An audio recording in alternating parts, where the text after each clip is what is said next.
Hey everyone, Harry here. Before we dive into today's episode, I've got some exciting news about an upcoming event in our Talking San Diego series. On Tuesday, April 22nd, probably tomorrow as you're listening to it, we'll be welcoming the one and only Rick Wilson, co-founder and leading voice of the Lincoln Project. A former Republican strategist, Rick was early to recognize the threat Donald Trump posed, and for the past 9 years, he's worked indefatigably to expose those dangers to the American public, most memorably through a series of sharp, hilarious, and withering political ads that cut Trump down to size. No one breaks down Trump's appeal with more clarity or sophistication, and no one thinks more creatively about how to mount an effective political opposition. Expect a conversation filled with candor, insight, humor, and real hope that these dark days can and will pass if we play it smart. For tickets and more information on this and all Talking San Diego events, including our newly announced conversation with Senator Cory Booker next month, visit talkingsandiego.net.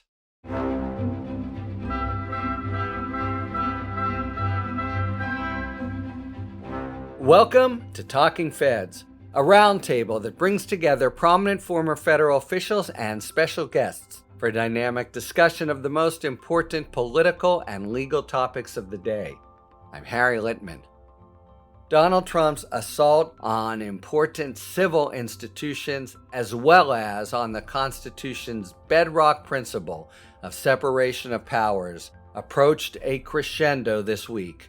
The era of strategic evasion may be nearing its end, and we're about to see whether the administration will, in fact, obey the lawful orders of the judicial branch. The legal battles are playing out in cases brought under the Alien Enemies Act, an 18th century relic the administration is now brandishing as its legal sword to whisk hundreds of alleged transnational drug operatives from U.S. soil into a notorious torture pit in El Salvador. At least 2 courts are now circling in. They're pressing the administration hard, demanding clarity on what's already been done and what it intends to do about the deportations. And in both courtrooms, the government is fast running out of rhetorical runway. The lurking question in the background is whether the Supreme Court will have the judiciary's back.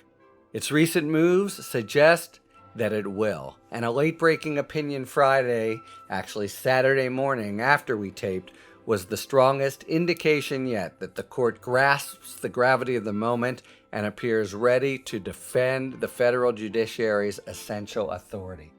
Meanwhile, the administration hit its first serious roadblock in its campaign to bring civil institutions to heel, as the nation's oldest and richest university took a firm stand against Trump's demand to commandeer its core functions. And in a striking development again after we taped, the administration, incredibly, came out in the wake of Harvard's resistance to say, oops, we didn't mean to send that demand letter after all. To take stock of a government and a country on the precipice, with the administration waging furious battles for more power on multiple fronts, we're joined by 3 of the nation's most respected commentators, all trusted Talking Feds stalwarts. And they are Jon Alter, an award-winning author, filmmaker, columnist, MSNBC political analyst, and contributor to The Contrarian.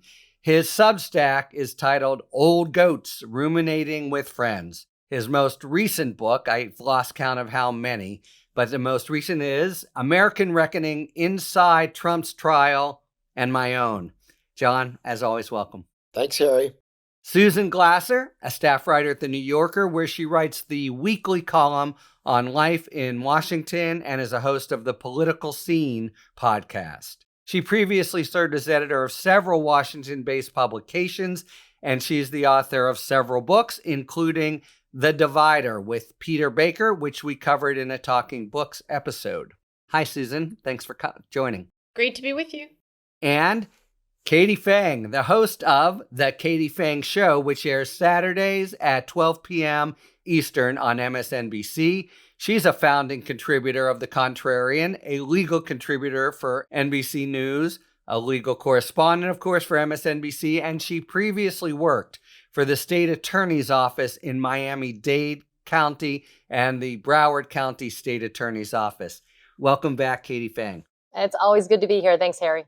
Okay, so much on so many different levels, but let's start with the real tumult in the courts. You know, we've been throwing around the words constitutional crisis for a while, even dating back to Trump 1.0. But it really is starting to feel like the high noon showdown between the courts and the administration may be upon us with the Alien Enemies Act cases. So let's start with the case of Kilmar Abrego Garcia, who, as everyone knows, well, except the administration, was mistakenly deported to El Salvador, notwithstanding an order forbidding it.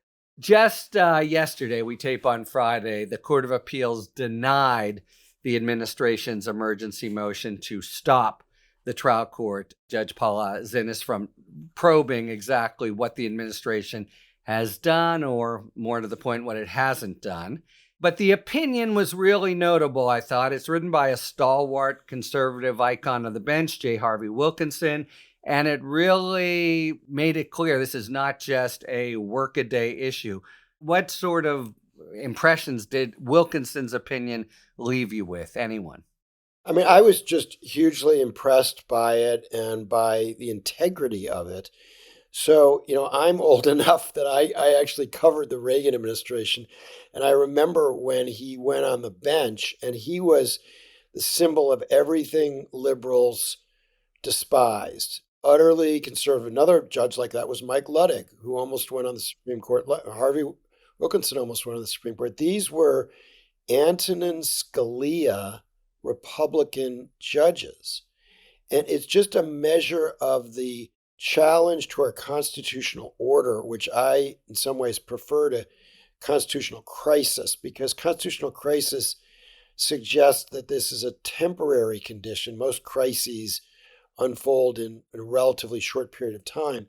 This is going to go on for another 3 years at least. So this is a challenge to the constitutional order of the most urgent and profound kind. And what's really encouraging is to see these pillars of conservatism rising to the challenge, defending our republic, and making common cause with people who they agree with on no other issues to protect us, because they understand that if they don't, this way lies tyranny.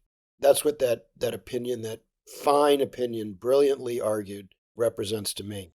And by the way, must have been done extremely quickly, right? It Yes. issues less than 24 hours after they file their petition and before the plaintiffs even come in. I appreciate Jonathan's take on this because he's right. This is an immediate kind of exigent situation. And yet I feel like all we've done is been living in a state of exigency for a long time now. And to Jonathan's point, it's going to continue. And then the kind of collateral damage that happens, somebody very adequately, and I think eloquently said, the blast radius for what's happening right now is getting bigger and bigger, and having to fix it, it's going to take a lot of time. But what I appreciated about this Fourth Circuit Court of Appeals opinion was we are so starved for integrity these days that we are so grateful. And yet we need to kind of check ourselves a little bit and remind ourselves that what we read through those, 7 to 9 pages that we got from the Fourth Circuit, that's rule of law, folks, right? That is not something that should be an outlier, but it's become an outlier because we've been living again in this state of quote unquote constitutional crisis.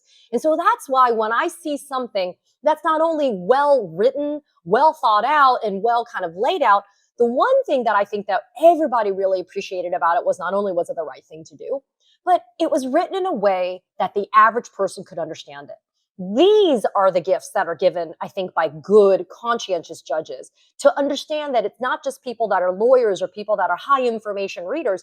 It's some average person who maybe isn't well versed in the law, who needs to understand why what is happening is so critically important right now. And so when you read something that is so just on point And really, I mean, I call it a bench slap. And I think, Harry, you'd probably agree. It was a bench slap to the Trump administration, but it also shored up the support for Judge Zinnes, which I think is a sign that these judges that we construe or we look at sometimes as being quote unquote super conservative judges, they're saying hands off. They're saying this is our lane, get out of our lane and let us do what we need to do. And that's so rare these days that I think that's why we were so enthralled, at least I was, by what I got to read.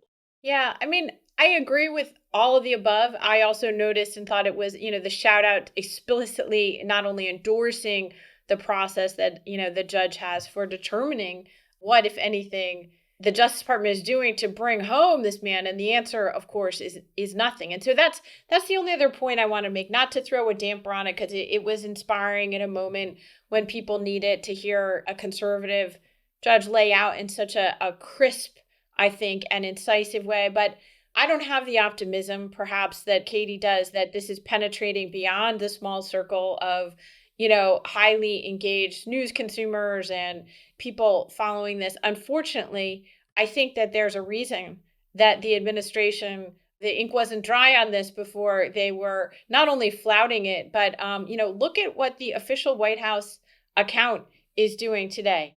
It is basically the ultimate Trump trolling, using the machinery of government and saying, essentially, we're never going to bring this man home, ever. Period, full stop. And you can have all the eloquent judicial opinions in the world that you want. This man is never coming home. I mean, I think that one of the enduring visuals, in fact, from the first 100 days of the Trump administration will very well be the image of him, 2 different Oval Office meetings, one side by side with the thuggish young dictator of El Salvador, whom we are paying to house people who've been deported from this country in many cases with no process at all and with no prospect of when they'll ever be released, since they're not subject to being serving sentences. They're just there and we're paying them to be there. That image of Donald Trump next to the leader of El Salvador and contrasting that with him sitting next to the leader of Ukraine and, rubbing his nose in the Russian invasion, even blaming him for his own country's plight. And so I feel like we need to contextualize all this. It's an assault that's ongoing on the rule of law that Trump believes he can win. I mean, that's the part, I think. I'm looking as much as anybody for signs of optimism. There have been a lot of good opinions by district judges, by appeals court judges. And, in fact, I was actually looking earlier today. Before this, I was hoping there was somewhere that's got all the best, quotes from the first 100 days, lined up from these judges. And just like with Harvard's statement, I know we'll talk about it later, people take hope from it. But I got to say, as a matter of politics, Donald Trump is thrilled that we're talking about, what he is branded unfairly as some, evil gang member, instead of talking about the fact that he's tanking the world economy. So I agree with all that. And I agree that, the average person's not going to be reading any opinion. But I think if people who are standing in opposition to the Trump assault, which I think we need some new language to describe what's going on, and I see it as an assault on our republic. So the people who, broadly speaking, are standing against it, even if they're too busy to pay attention to any of the kinds of things that we can talk about, they understand the principle that everybody deserves their day in court, no matter how heinous a criminal they might be. They deserve their day in court. And that, I think, more than due process or these other words that a lot of people don't really fully understand, that I think is comprehensible politically. And I'm not sure, Stephen Miller described it as a 90-10 issue. I've seen some other polling that shows that actually this is penetrating and people are getting that we shouldn't have anybody, even if they're a gang member, spirited off in the middle of the night, put on a plane and sent to a gulag, a dungeon in some other country. And that for this guy who people are just learning about from El Salvador, Bukele, to describe himself as the coolest dictator in the world, there's no such thing as a cool dictator. And I don't think there are very many Americans who think there is such a thing. So a lot of people, including a lot of smart people, think that this outrageous Supreme Court decision of last year on immunity applies to the entire executive branch. It does not. It applies only to the president, which means that Stephen Miller is in danger of going to jail for contempt of court. And if you don't know that, if you don't understand that, then you've never seen a judge threaten a defendant with going to jail for contempt. Last year in the Stormy Daniels trial, I saw Judge Mershon say, "Mr. Trump, I've now cited you on 10 counts of contempt of court, and I'm done fining you. If you don't follow the court order, I will jail you. I don't want to jail you because it's an imposition on court personnel. I don't want to do it, but I will do it." And you know what happened? Donald Trump cleaned up his act. He stopped violating the gag order. He stopped attacking the jury. He even stopped attacking Michael Cohen. Trump will just pardon. That's all true, but that's like 8 very damaging steps down the road for this administration. And just because Trump will pardon Miller and he'll never actually serve jail time for contempt doesn't mean that that contempt citation won't be a serious brushback to this White House. I agree. We're talking about power and we're talking about brushback. I want to, just for a second, about the Wilkinson point that people think, oh, no one, it's just a legal opinion. I think within the culture that the Supreme Court is a big part of, J. Harvey Wilkinson saying it as he said it, I think is significant. It sort of freezes out or makes it harder for Gorsuch, Alito, and harder. But, Wilkinson, as Jon said, is an icon there.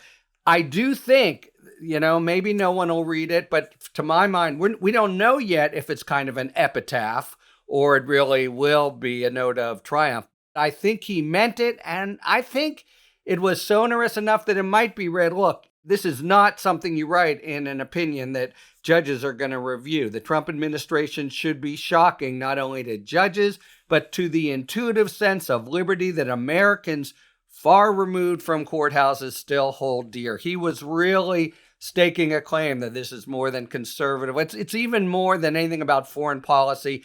Everyone out there, yes, use Supreme Court, but really everyone to the extent he can do anything. And he is not a grandstander, Wilkinson. In fact, even among conservatives, he's more deferential to the government than others. So it certainly meant to play that kind of card. I just wanted to get quickly, Katie or Susan, if you have views about Jon's point that, so much of this is washed over people, next to the price of eggs or whatever. But there's something that feels almost like in your bones paradigmatic about this kind of nightmare. Does it feel to you that Abrego Garcia is somehow hitting home in the public imagination in a way that law firms, Harvard, Doge, etc., have not? I mean, I just want to say, Susan, politically, I think is right. There was a CNBC Heart poll that came out with Trump's approval rating. And what was outrageous was he's net positive on border and deportations and net negative on other issues, which maybe invites a conversation, maybe not today, but for a later date, about like Gavin Newsom and what he's saying, that this is a distraction from, critical issues like the economy, et cetera. It's interesting because when we were going into November, and I'd be curious to know what the three of you guys think, when we were going to November of 2024, consistently, when you asked people what was an important issue, the economy was one, immigration was one, but democracy was consistently in the top 3. Democracy is such an elusive concept to people. I don't really think people really know what it really means if you had to define it something outside of a textbook definition. But I feel like something that's happening to somebody like Kilmar Abrego Garcia is making people stop and think about their definition of democracy.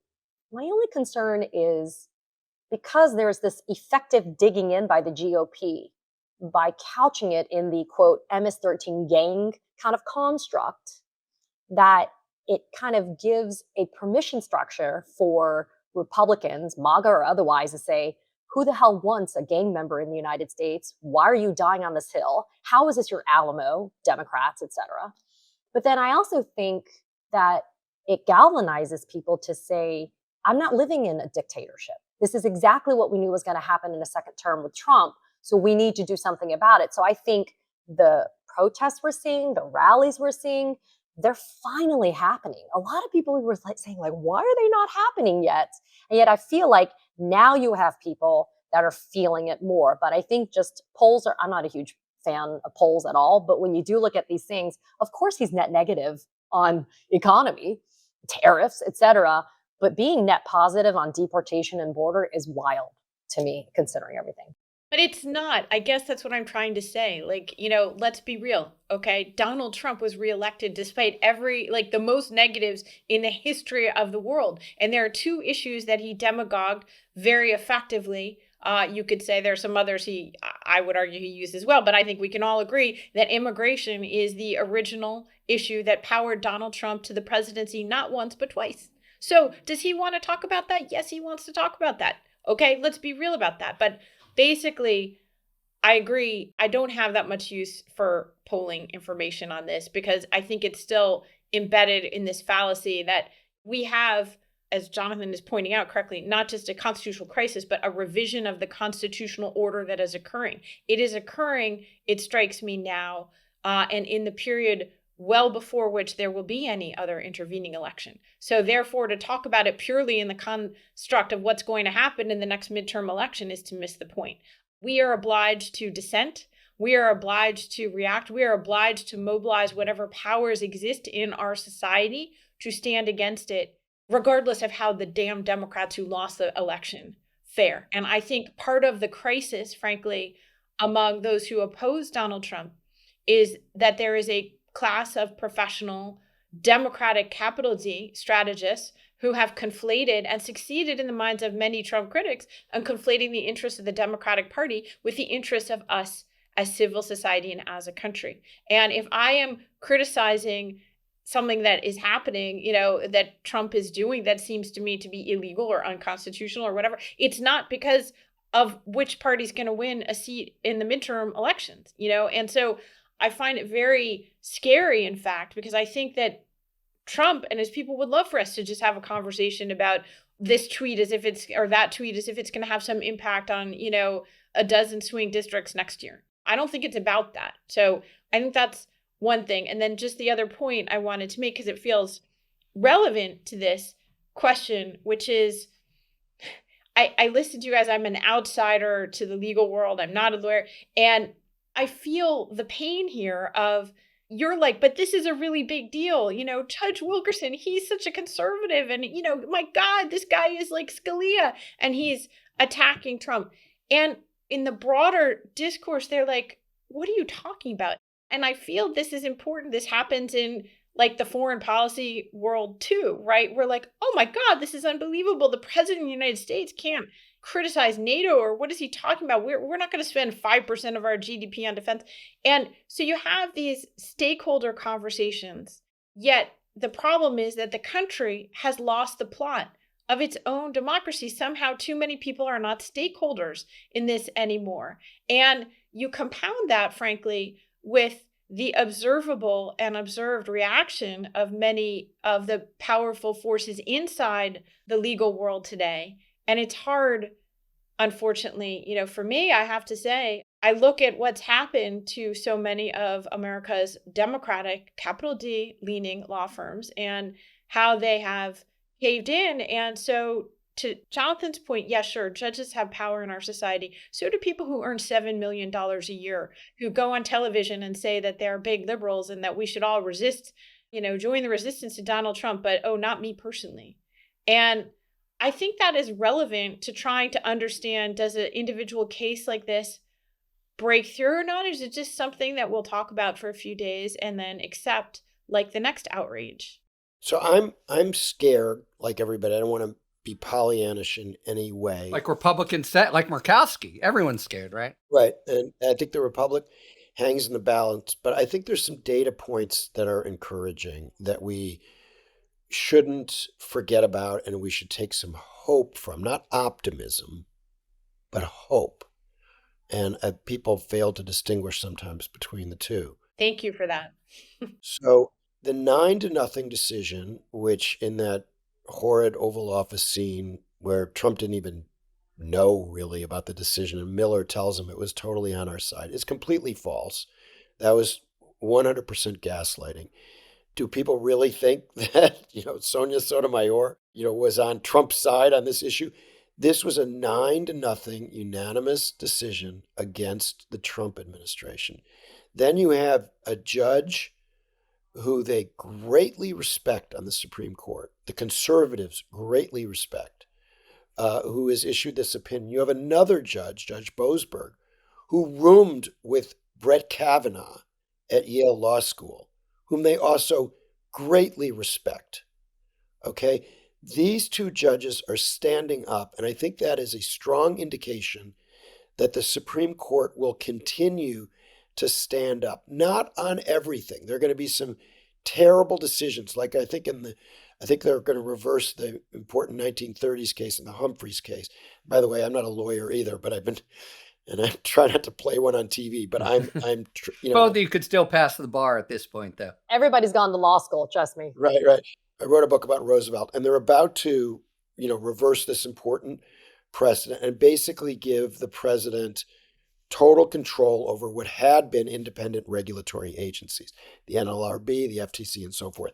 That's going to be a terrible decision that is very likely coming down the road because there's a majority on this court for the so-called unitary executive theory when it relates to that. However, I think there's also emerging a quite strong majority on the court, maybe even 9-0, for due process.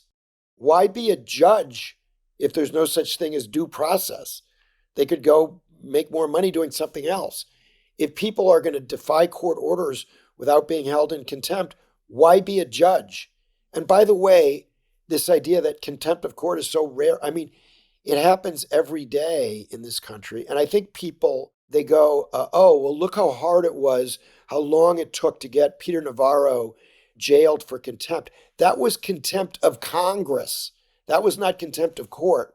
These judges are not messing around when they issue contempt citations. They're not accustomed to having people not comply with their request as they have right now for them to provide evidence. Stephen Miller's not going to say the same thing in court that he said in the Oval Office because he won't get away with it, right? So I'm not grasping for straws here for good news, but I think we're beginning to see a very powerful institution pushing back, the judiciary pushing back on us becoming a police state. And I think, since we are in the process of becoming one and we're in the presence of an authentic American fascist, I think it has to be considered, encouraging news that the judiciary looks like it's going to stand up on some of these important cases.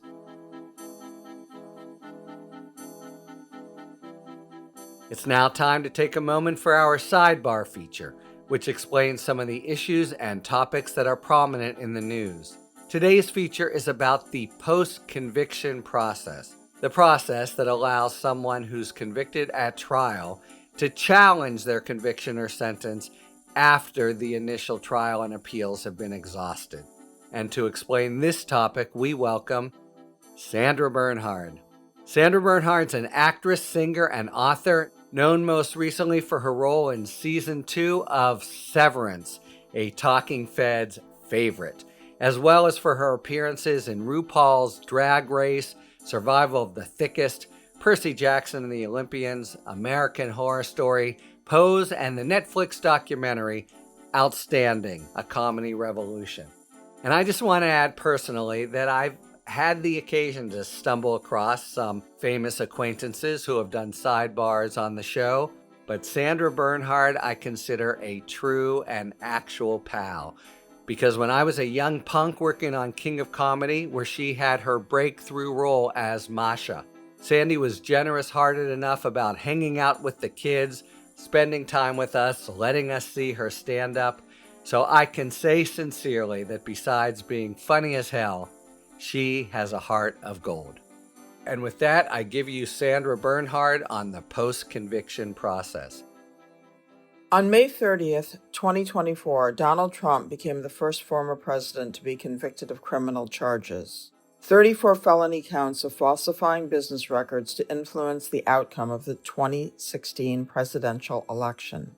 Essentially, the jury concluded that Trump cheated to win the presidency by scheming to illegally conceal information about his affair with Stormy Daniels. Trump's team has said the trial was unfair and has started his appeals process.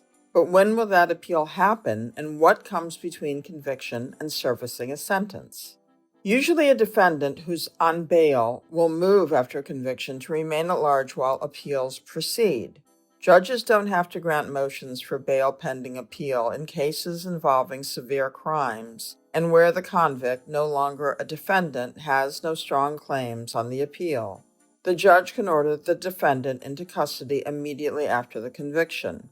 A defendant's first shot at overturning a conviction comes with a motion to set aside the verdict. That is a motion directed to the judge who oversaw the trial.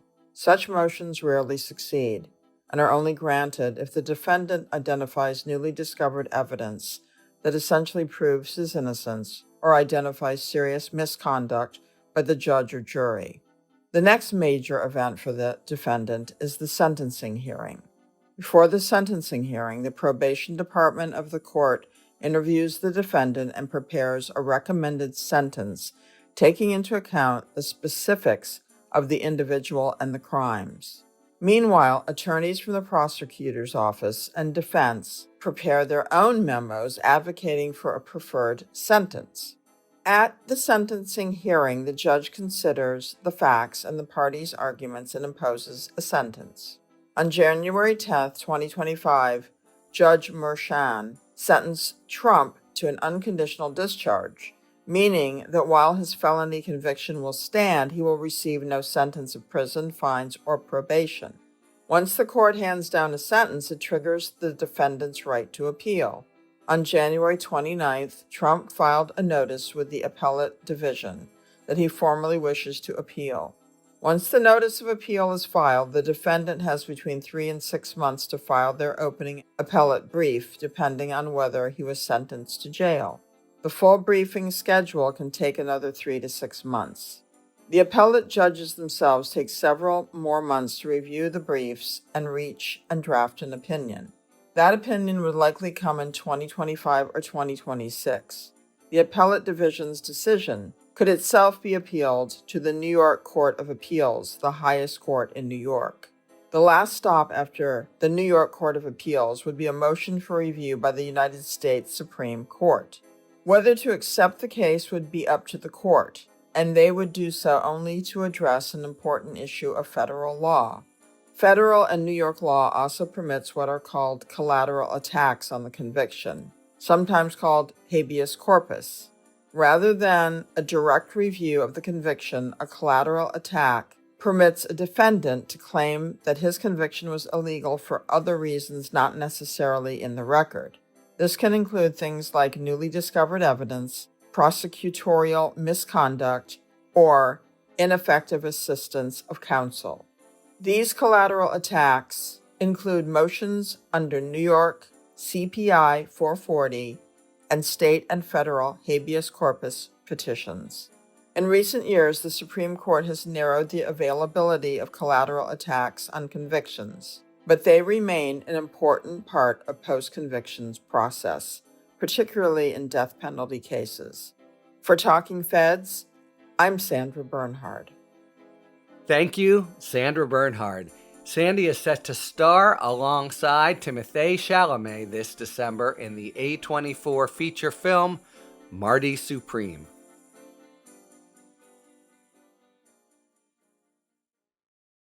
All right, it is now time for a spirited debate brought to you by our sponsor, Total Wine and More. Each episode, you'll be hearing an expert talk about the pros and cons of a particular issue in the world of wine, spirit, and beverages. Thank you, Harry. In today's spirited debate, the question bubbles up around the difference between champagne and sparkling wine, and we're more than happy to explain. First things first, champagne is a type of sparkling wine, but not all sparkling wine is champagne. We could leave it at that, but that's not our style. So here we go. A sparkling wine can only be called champagne if it comes from the region of Champagne in France. Any other bubbly produced outside of Champagne is called sparkling wine. In this exclusive region of northern France, three types of grapes, Chardonnay, Pinot Noir, and Pinot Meunier, come together to produce what will become the champagne you know and love. Champagne production is controlled by strict laws, so all of those grapes we just mentioned must be hand-picked. It's a labor of love, right? The other difference comes from the fermentation process, specifically the second fermentation process that produces champagne's signature bubbles. This time-consuming fermentation takes place in the bottle and is known as the traditional method, whereas some sparkling wines are fermented in a tank. Now take a wine like Cava, which is made in the champagne method, but because it's produced outside the region of Champagne, it's classified as, yep, you guessed it, sparkling wine. So if it's sparkling wine you want, Total Wine & More has a huge selection, including Prosecco, which comes from the Veneto region of Italy, Sec from Austria and Germany, and Cremant, which comes from France just outside of the Champagne region. But all these sparkling wines have something in common. They're amazing bottles that are available at Total Wine & More for you to take home, pop open, and compare, not only to each other, but to champagne as well. Happy shopping and happy popping. Cheers! Thanks to our friends at Total Wine and More for today's A Spirited Debate. So a couple of things. First, if in the real nightmare scenario is they issue the contempt and they turn to the marshal, and the marshal gets the call from the executive branch, and so, then we're really up the creek. One thing that I think people are sensitive to, and Trump is hugely sensitive to, is does he win or does he lose? And they've redoubled and redoubled and redoubled. And if the Supreme Court upholds a contempt and it sticks, contrary to the nightmare scenario that I just laid out, that feels momentous to me, whether or not you're thinking mainly about the economy. In other words, someone has brought this guy to heel. A little bit like the Merchant trial. I was there with Jonathan the whole time, and just seeing him behave diminished him somewhat and somewhat pierced the notion that right now seems to be impenetrable of he does whatever the heck he wants. I guess I would just two quick points on that. And I appreciate the effort to have hope, if not vain hope. She thinks we're smoking hopium. Okay. No, but actually the judges and the judicial system and independent legal system is the main thing that has differentiated the United States, certainly in Trump 1.0 and hopefully in Trump 2.0 as well. I mean, I've already written about the Putinization of the U.S. under Trump in this second term, and very much echoes of many of the things I saw in Moscow in the first few years of Putin coming to power in terms of the systematic attacks on independent institutions, the rollback of democracy. However, the biggest difference, the biggest single difference between our institutions and our history is the independence of our judiciary. And, there was no such thing as an independent judiciary in either the Soviet Union or its successor state, Russia. You still had a situation where 99% of all trials ended the way the government wanted it to. And so that's the big thing that we had. I would just put that, and I do think that's cause for hope. I would put the asterisk there that this is the same Supreme Court that did make that immunity decision when many of the legal poobahs that we all talked with did not believe that was the kind of decision that was going to be coming out of that court. And in my view, that is fueling and giving momentum to Trump's assault on our constitutional order, is that he feels that he's been given almost a coat of Superman armor by the same Supreme Court that we're now all investing our hopes in to constrain him in some way. And so I put that out there. But yes, I do believe that what's saving us from Russia is the fact that we have an independent judiciary. Yes, immunity bred impunity. But let's be clear here too, like if we're going to speak very frankly too, these opinions, as great as they are, to your point, Susan, and we law geek out on them, right? Because we think about the import of what they are, even though they impact all Americans. These opinions are grounded in self-preservation, guys, right? These are judges that are saying, this is my job. this is what I do. So even if, Jonathan, I love that phrase, right? The immunity bred the impunity. Remember, they made these decisions in the vacuum of when he was not the president of the United States, right? So yes, again, do I think they may not have adequately anticipated what could happen? Maybe they even themselves thought there's no way in hell this man's going to get reelected. I don't know, but you're correct. The construct for all of what's happening right now is this idea that he has carte blanche to go and do what he wants to do. So it's interesting to see how much is the reeling back going to happen, but more importantly, it's the teeth. I always say it's the enforceability and the teeth on it, right? What happens next? Does Judge Paula Zinnes then bring in the Pam Bondis, the Marco Rubios, the Stephen Millers, etc., when she can only do so much with the lawyers? You can sanction the lawyers, but you're certainly not going to be holding the lawyers in contempt of court. You could. It's really the clients that are held in contempt of court when it comes to the procedures here. So these judges are laying the groundworks and the framework for contempt proceedings. They've already significantly done so vis-a-vis Judge Boasberg, but that opens up a whole other can of worms on whether or not you can have an independently appointed special prosecutor, whether the DOJ is going to do it, et cetera. But I think that we haven't actually had the true test yet because we actually haven't seen the enforcement of these things yet. For example, Judge Merchan, I was a huge fan. We all watched that trial. And yet at the end of the day, what did Trump get? So I think people are waiting to kind of see what the next step is. But again, I kind of have to go back to just echo what I said at the beginning of our time together, which is we're so desperate for a crumb of decency, which I think is a reflection of just the cesspool that we're swimming in right now, that when we find a lifesaver like we're getting in these decisions, instead of saying, well, this is what they should be, we're now appreciating them as being outliers, which is just a shame, truly a shame. See, I'm not worried at all about Newsom's concern about this being a distraction. Like, I think Newsom was right on some things, is totally wrong on this point. I agree. I think that was a poor take from him. As the effects of a bad economy sink in, and by the way, Howard Lutnick said it was, quote, worth it to have a recession for them to get whatever they want long term. I don't know, Americans making T-shirts again. I don't know what their long-term economic goal is. It's incoherent and idiotic.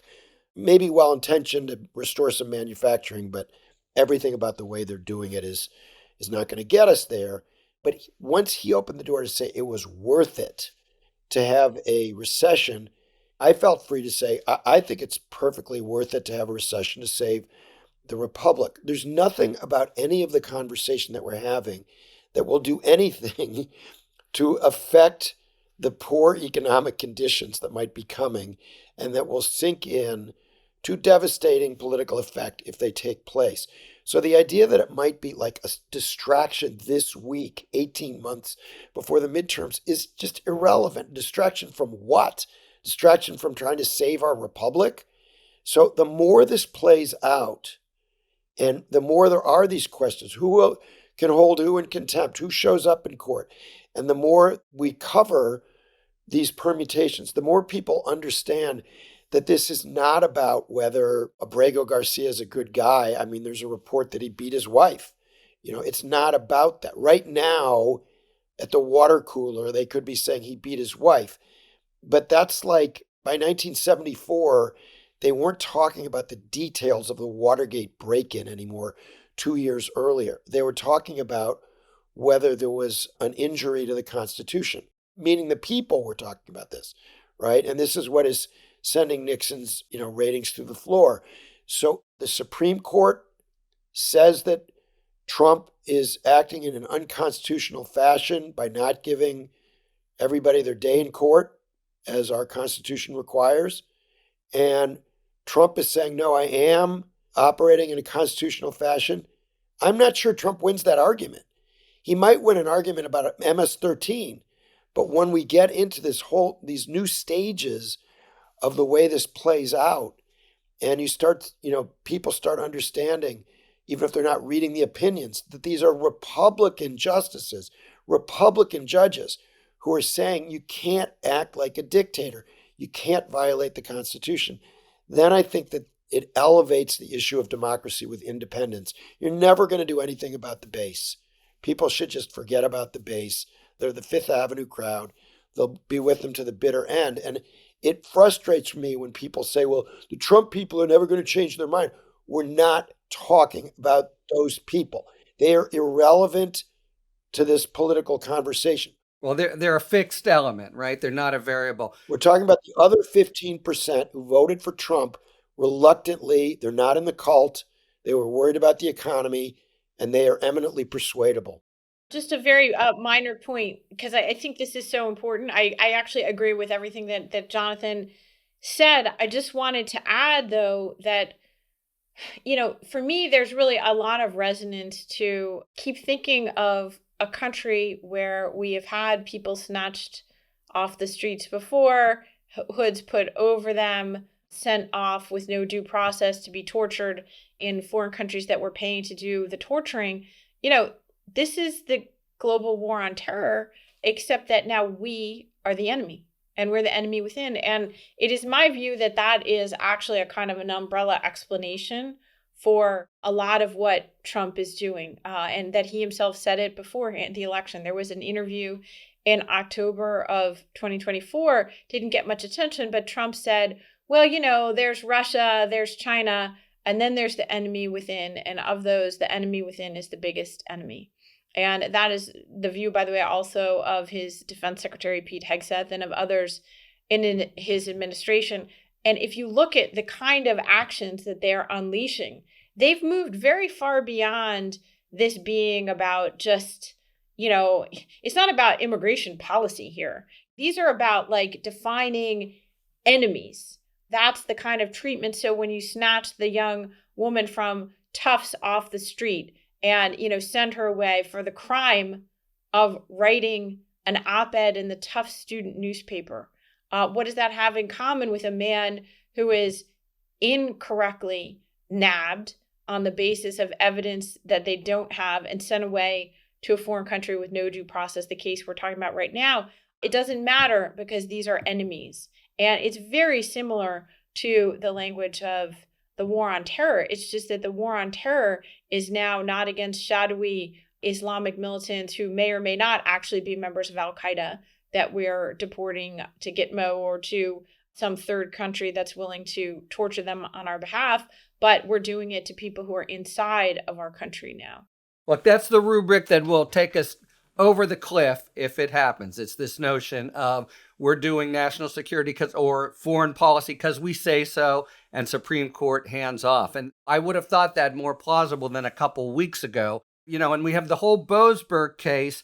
In a way, this is of a piece with the really expansive assertion of power in all of civil society. You've brought up already the law firms, but it was a pretty big week on that respect too, and where there was some pushback that I want us to at least, touch on and draw the parallels. And so Harvard University pushes back on these demands, and along the lines of what I was just saying, this find a little supposed legit grant of power and just expand it to the stars. So with Harvard, to supposedly fight anti-Semitism, they've demanded to, plagiarism reviews of every professor and curriculum control and hiring and looking at the books.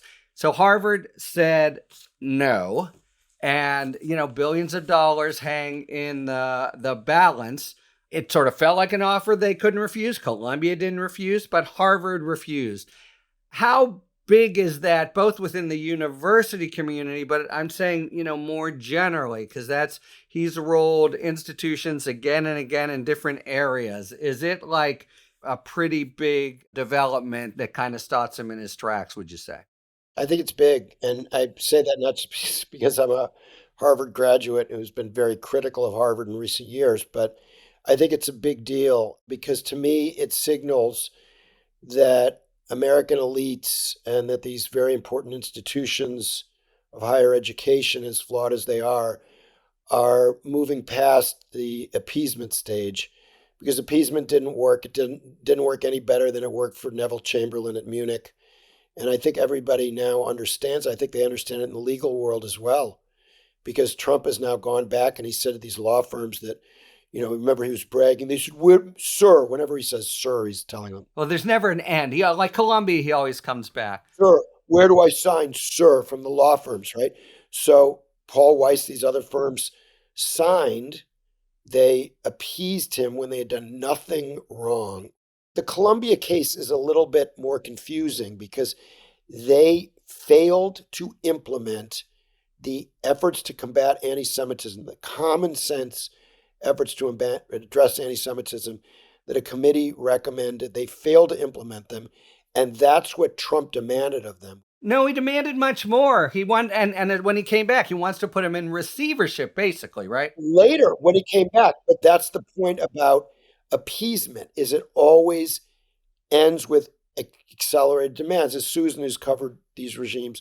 No, so I feel, again, I'm not being Pollyannish, but I do feel like we're coming to the end of the appeasement part of this process because people are finally waking up and recognizing it doesn't work. So you have a bunch of other colleges which have now just backed Harvard and said, we're holding firm. We're not going to give in to this guy, to this tyrant. I mean, I'm a Yale alum, and Yale is supporting Harvard. So I'm happy to see that. My late father was a college professor for many decades. Education was paramount in my home, in large part because I did grow up in a conservative Asian household. But paramount was your education, right? And it's because my parents wanted to make sure that I positioned myself in a way that I'd be able to advance in this world. But they also wanted to make sure, ironically, that I did grow up to be able to go and be in the marketplace of ideas, where I could go and I could be introduced to different ideas and different theories and different ideologies. And I am pleased to see, and I think, Jonathan, you mentioned this a little while ago, that a place like Harvard that has the financial wherewithal to go to battle is going to battle. Because when we have seen larger groups from companies to law firms to business people, et cetera, that do have the financial wherewithal to fight and they don't. Yeah, the richest have crumbled quickest in other settings, right? Yeah, right? It's kind of ironic. We look at these people and we're like, God, you could have fought it, but you didn't. Why? And so for the little people like me, I see bigger people saying, not on my watch. This is not going to happen. I'm going to be on the right side of history. I think it makes people feel like it's okay to stand up, right? And so then when you have this place, which is, again, a marketplace of ideas, it's an educational institution. I think when you look at autocrats and you look at dictators, they're going to take over your educational institutions. They're going to control your fourth estate. They're going to control propaganda. They're going to make sure that what gets disseminated is of a certain ilk. We're seeing it happening, the whitewashing of things like the U.S. Naval Library, for example, things like that, right? We're seeing that happen. And it's not sitting well with a lot of us. And so when we see somebody like Harvard that can go to war, say, I am ready to, put on my armor, as we've talked about, and I'm ready to go to battle, they're going to battle for us.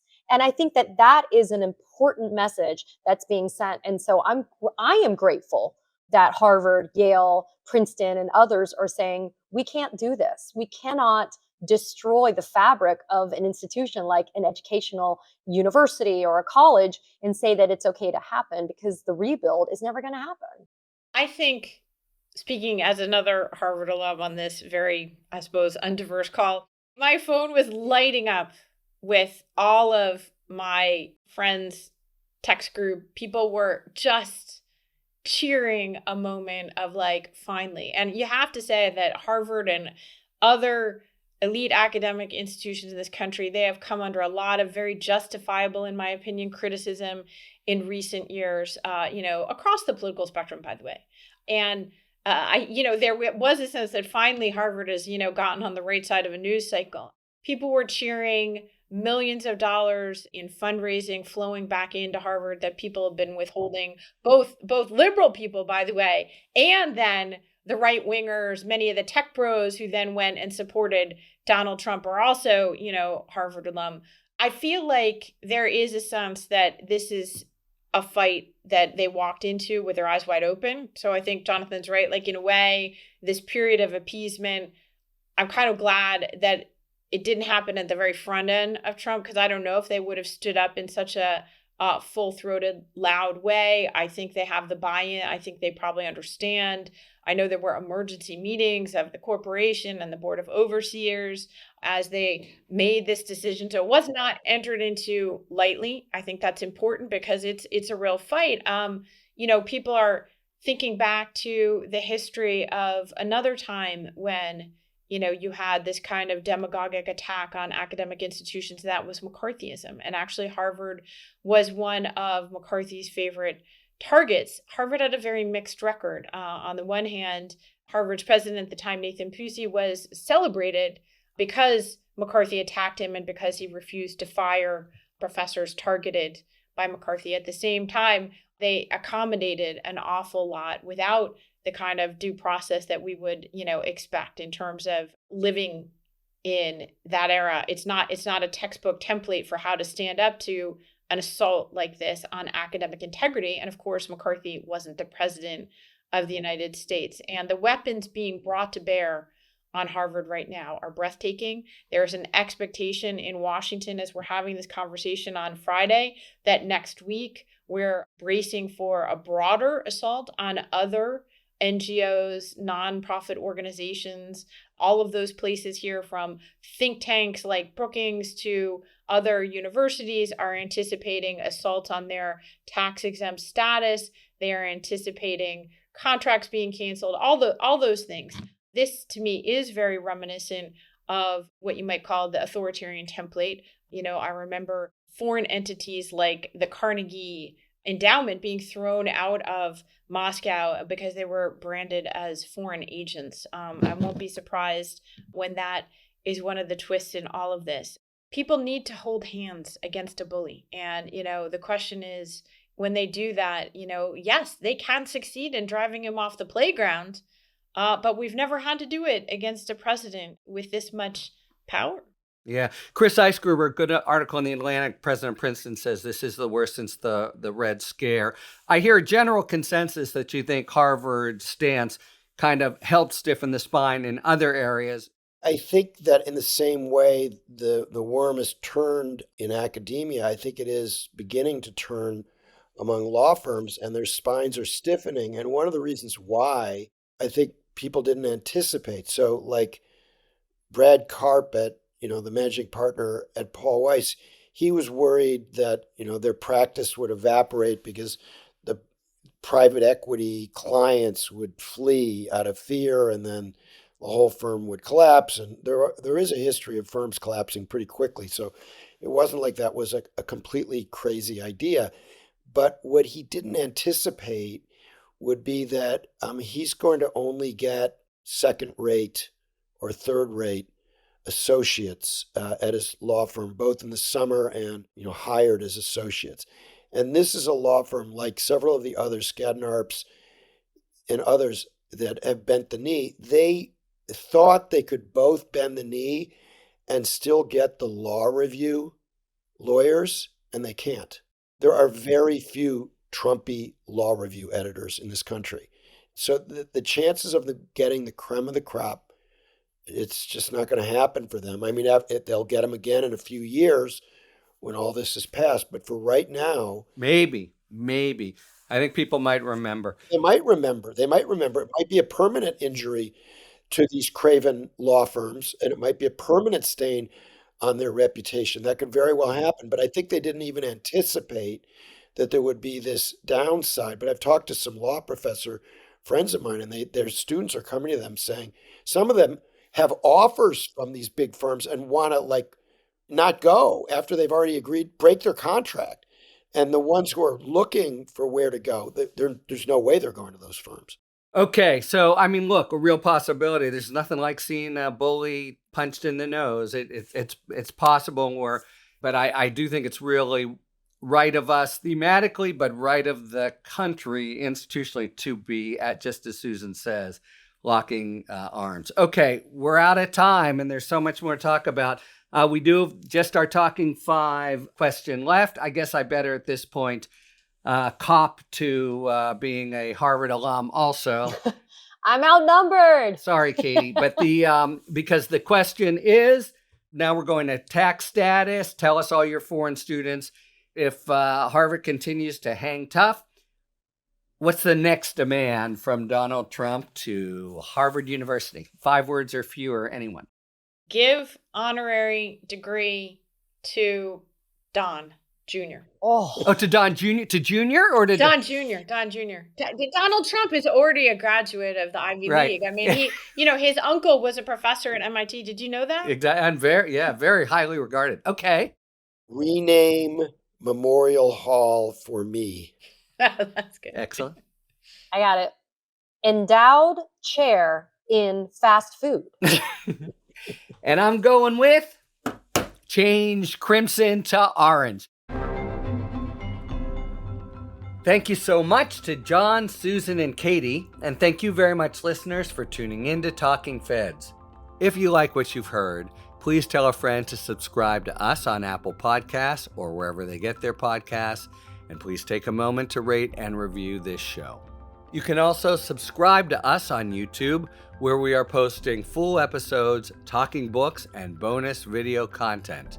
Check us out on Substack now, at Talking Feds Substack, where I am posting 2 or 3 bulletins a week, going live and sharing other exclusive content that breaks down the various threats to constitutional norms and the rule of law.